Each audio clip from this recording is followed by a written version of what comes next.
Hello. I finished a new thriller last night. It's called Here and Gone by Hayden Beck. It's a child in jeopardy story, uh, focusing on two kids who were kidnapped. Or maybe their mother killed them. It's supposed to be in doubt, though to be honest, it never is. It has almost a perfect first chapter. I was so engrossed. We have this woman driving on a hot day in Arizona. It's so hot you could burn your hands touching the car. And she's tired. She's been driving 4 days, going from New York to California. Her kids are in the back, Sean and Louise. Sean old enough that he can be a bit of a help taking care of Louise. And Louise is kind of cranky because she's hot, she's thirsty. And so Audra pulls in to get some bottles of water and a cup of coffee so she doesn't fall asleep and drive off the road. And she's nervous and antsy because there's a sheriff's patrol car there, and she's worried that the sheriff might be curious about her, which leads you to the suspicion that something's wrong in the world. But she goes in, she gets the water, she gets the coffee. Luckily, the sheriff doesn't seem terribly interested, and she gets in the car and drives away. And after she's out of sight, the sheriff pulls her over and soon arrests her for possession, possibly intent to distribute marijuana that he found in the trunk of her car. He has a deputy come and take the kids for safekeeping and takes her into jail and books her, has a car towed, that sort of thing. So he processes her, books her, takes her fingerprints, and locks her up in the cell. And all the time, she's wondering what's happening with her kids. And he's saying, basically, shut up and let's get processed. And if you behave, I'll call the judge to come soon. And if you don't, you can wait here for days until the judge comes on a regular circuit.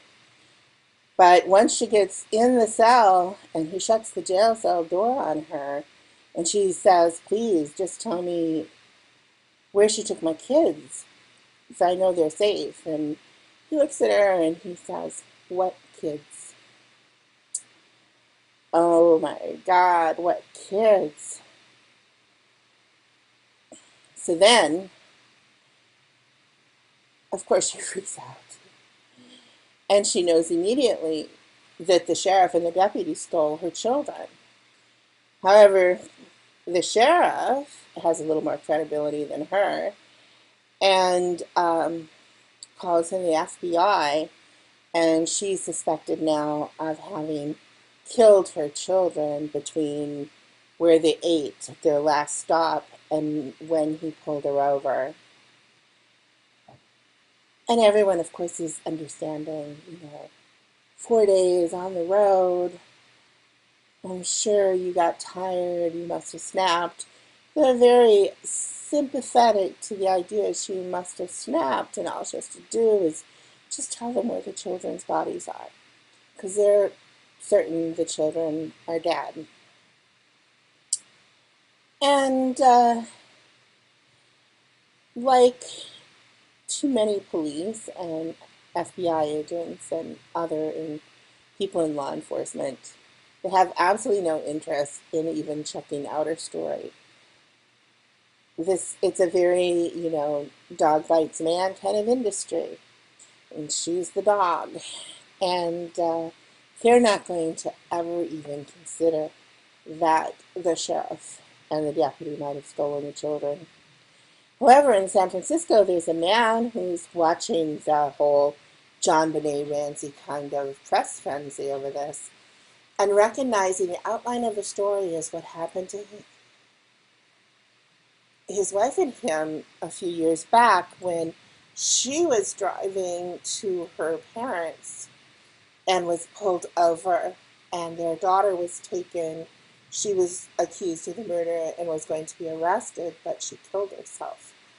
So heartbroken and destroyed by the tragedy.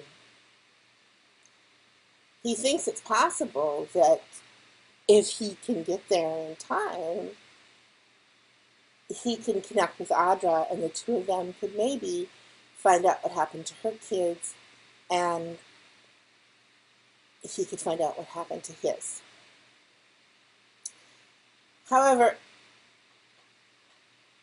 there's this possibility that could be presented that this is who is the reliable narrator? Is it the sheriff and the deputy, or is it Audra? And that could have made an interesting story, but we don't have that uncertainty.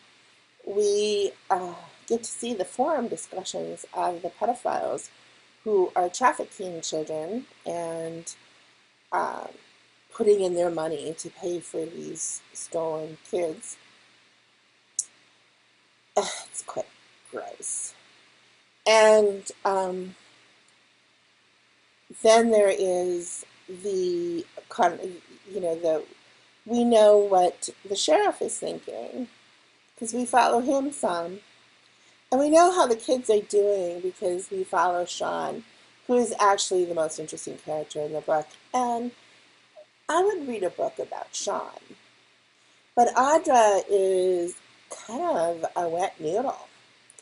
And not because, she didn't have an interesting life, but it is definitely one that happens to her, not one where she does much that's